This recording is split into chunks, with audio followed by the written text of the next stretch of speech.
ನೀವು ಊಟ ಮಾಡಬೇಕು, ಬಾಯಿಗೆ ಏನಾದರೂ ಹಾಕ್ಕೋಬೇಕಂದ್ರೆ ಹಿಂಗೆ ಕೂತ್ಕೊಟ್ಟು ತಿಂದ್ರೇನೆ ಅದು ವೈಜ್ಞಾನಿಕವಾಗಿ. ಆದ್ರೆ ಹೆಂಗ್ ತಿಂತಾ ಇದ್ರೆ ನೀವು ಬಫೆ ಅಂತ ಹಿಂಗೆ ತೆಗಿತಾ ಇದ್ದೀವಿ. ಎಲ್ಲರ ಮನೆಯಲ್ಲಿ ಡೈನಿಂಗ್ ಟೇಬಲ್ಸ್ ಬೈ. ಸೊ ಊಟ ಗಬ್ಬೆ ಇದೆ, ಊಟ ಮಾಡೋ ವಿಧಾನನೂ ಗಬ್ಬೆ ಬೆಸಿದೀವಿ. ಕಕ್ಕ ಸರಿಯಾಗಿ ಬರ್ತಾ ಇಲ್ವಲ್ಲ. ನಿಜವಾಗ್ಲೂ ನೀವು ಸರಿಯಾಗಿ ಕಕ್ಕ ಮಾಡ್ಬೇಕಂದ್ರೆ ಮಲಾಸನ ಅಂತ ಇದೆ.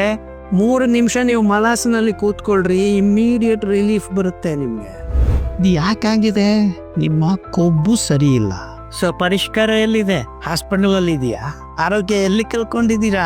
ಅಡಿಗೆ ಮನೆ ಕೂತ್ಕೊಂಡು ಯೋಗ ಮಾಡ್ರಪ್ಪ, ಯೋಗ ಮಾಡ್ರಿ ಅಪ್ಪ ಅಂತಿದ್ದೀರಾ. ಏನಾಗ್ತಾ ಇದೆ?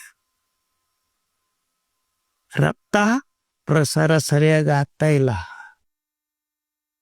ಯಾಕಂದ್ರೆ ನೀವು ಹಿಂಗ ಕೂತ್ಕೊಂಡು ತಿನ್ನೋದು ಮರ್ತು ಹೋಗಿದ್ದೀರಾ. ಇದನ್ನ ಸುಖಾಸನ ಅಂತಾರೆ.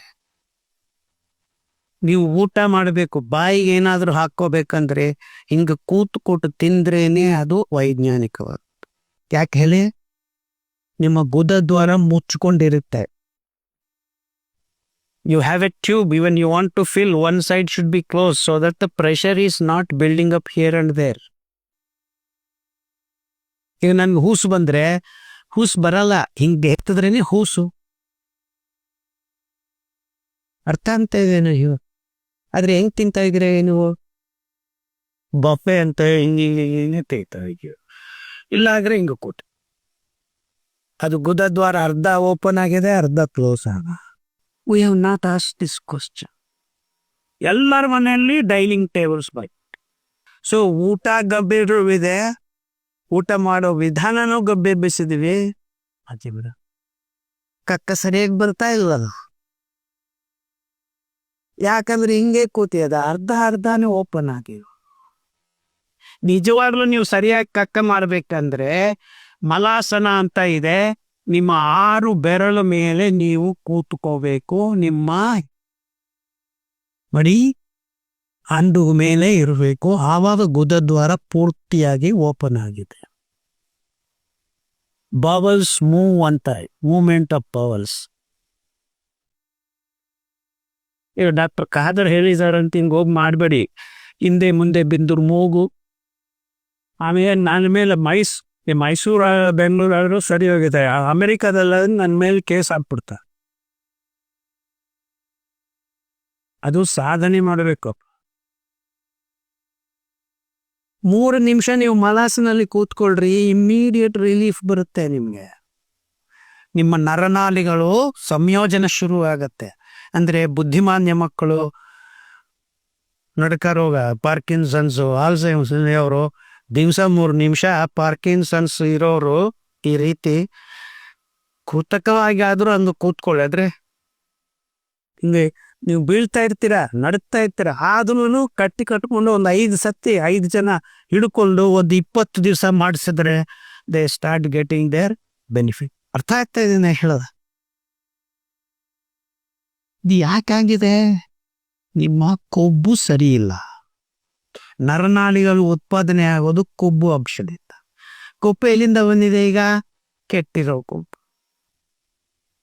ಪ್ರೀಮಿಯಂ ಆಯಿಲ್ ಅಂತ ಆ ಮಿನರಲ್ ಆಯಿಲ್ ತಂದು ಮಿಕ್ಸ್ ಮಾಡಿಕೊಂಡು ಹಸು, ಹಂದಿ ಕೊಬ್ಬು ಬಿಕ್ಕಿರೋದೆಲ್ಲ ತಂದು ಆ ಡರಳ ತಂದು ನಿಮ್ಮ ಆಯಿಲಲ್ಲಿ ಮಿಕ್ಸ್ ಮಾಡಿಕೊಂಡು ಕುಡಿತಾ ಇದ್ದೀರ. ಬೋಂಡ ಬಜ್ಜಿ ಮಾಡ್ಕೊಂಡು ತಿಂತಾ ಇದ್ದೀರ.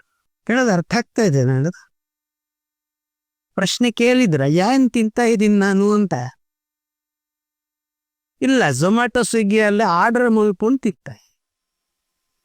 ಆ ಪ್ರಿಸರ್ವೇಟಿವ್ಸ್ ರೋಗ ಬಂದಿದೆ ಅಂದ್ರೆ ಇನ್ ರೋಗ ಬರ್ದಿ ಇನ್ನೇನು ಬರುತ್ತೆ? So this is the true story. ನಿಮಗೆ ಬೇಕೋ ಬೇಡವೋ ನಡೀತಾ ಇರೋದು ಇದು. ಯಾರು ನಡೆಸ್ತಾ ಇರೋದು? ಕಾರ್ಪೊರೇಟ್ ಕಂಪನಿಗಳು. ಯಾರು ಫಾಲೋ ಮಾಡ್ತಾ ಇರೋದು? Very happy. ಚಪ್ಪಲೆ ತಟ್. ಸೊ ಪರಿಷ್ಕಾರ ಎಲ್ಲಿದೆ? ಹಾಸ್ಪಿಟಲ್ ಅಲ್ಲಿ ಇದೆಯಾ? ಆರೋಗ್ಯ ಎಲ್ಲಿ ಕಲ್ಕೊಂಡಿದ್ದೀರಾ? ಅಡಿಗೆ ಮನೆ. No question asked. ಹೆಣ್ಮಕ್ಳು 6 ವರ್ಷಕ್ಕೆ ಮುಟ್ಟಾಗ್ತಾ ಇದೆ, 3 ವರ್ಷ ಮಗುವಿಗೆ ಬ್ಲಡ್ ಕ್ಯಾನ್ಸರ್ ಬಂದಿದೆ, ಟೈಪ್ 1 ಡಯಾಬಿಟೀಸ್ ವಾಸಿ ಆಗಲ್ಲ ಅಂತ ಡಿಕ್ಲೇರ್ ಮಾಡಿದ್ದಾರೆ. ಆದ್ರೂ ಏನು ತೊಂದರೆ ಇಲ್ಲ. ಈ ಪದಾರ್ಥಗಳನ್ನು ಉತ್ಪಾದನೆ ಮಾಡೋದಕ್ಕೆ ನಮ್ಮ ಭೂಮಂಡಲ ಗಬ್ಬೆ ಬೋಗಿದೆ. ನೀರಿಲ್ಲ, ಅಂತರ್ಜಲ ಹಬೆರಾಗಿದೆ. ಮಿಲೆಟ್ಸ್ ಮೇಲೆ 18% GST. ಹೆಂಡಕ್ಕೆ GST ಕಮ್ಮಿ ಮಾಡ್ತಾ ಇದ್ದಾರೆ, 3%. ಅರ್ಥ ಆಗ್ತಾ ಇದೆಯಾ ಎಲ್ಲಿಗೆ ಹೋಗ್ತಾ ಇದೀವಿ? ಆ ಕಬ್ಬು 1 kg ಸಕ್ಕರೆ ಬೆಳೆಯೋದಕ್ಕೆ 28,000 ಲೀಟರ್ ನೀರು ಬೇಕು. ನಮ್ಮ ಪಶ್ಚಿಮ ಘಟ್ಟಗಳಲ್ಲಿ ಕಾಡಿಲ್ಲ, ಈಗ ಏನಿದೆ, ಸಿನಿಮಾ ತೆಗೆಯೋದಕ್ಕೆ ಕಾಫಿ ಎಸ್ಟೇಟ್, ಟೀ ಎಸ್ಟೇಟ್ಗಳು ಇದೆ.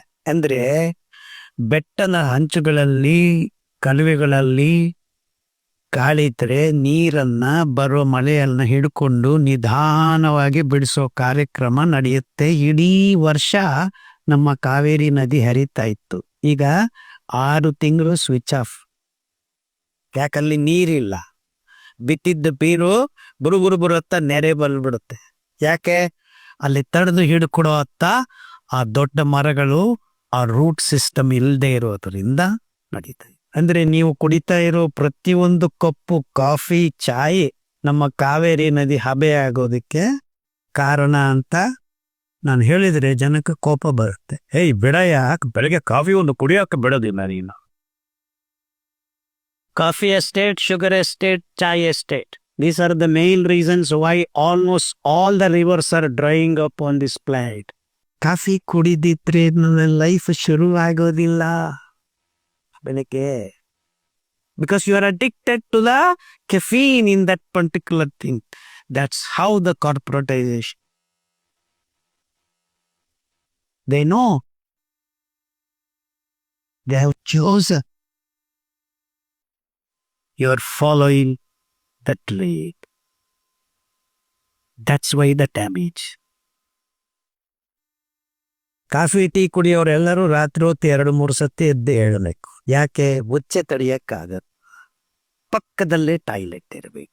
ಪ್ರತಿಯೊಂದು ಬೆಡ್ರೂಮ್ ಅಲ್ಲಿ ಒಂದು ಟಾಯ್ಲೆಟ್ ಇದೆಯಾ ನಿಮ್ಮ ಮನೆಯಲ್ಲಿ? ಅಟ್ಯಾಚ್ಡ್ ಬಾತ್ರೂಮ್ ಇದೆಯಾ? ಅದೇಂತದ್ದು ನನ್ಗರ್ಧ, ನಾನ್ ತಲೆ ಕಿಕ್ಕೋತ ಇದೇನು ಮೆತ್ತೆ ಮೊಣದಲ್ಲಿ ಕಸ್ ಮಾಡ್ತಾ ಇದ್ದಾರೆ ಇವ್ರು. ಯಾಕಂದ್ರೆ ಉಚ್ಚೆ ತಡೆಯಕ್ಕಾಗಲ್ಲ. ಬೆಟ್ಟಿಂದ ಟಕ್ ಅಂತ ಟಾಯ್ಲೆಟ್ಗೆ ಹೋಗ್ಬೇಕು. ಅಲ್ಲಿಂದ ನಡೆಯೋದಕ್ಕೆ ಉಚ್ಚೆ ಸೋರ್ತಾ ಇದೆ.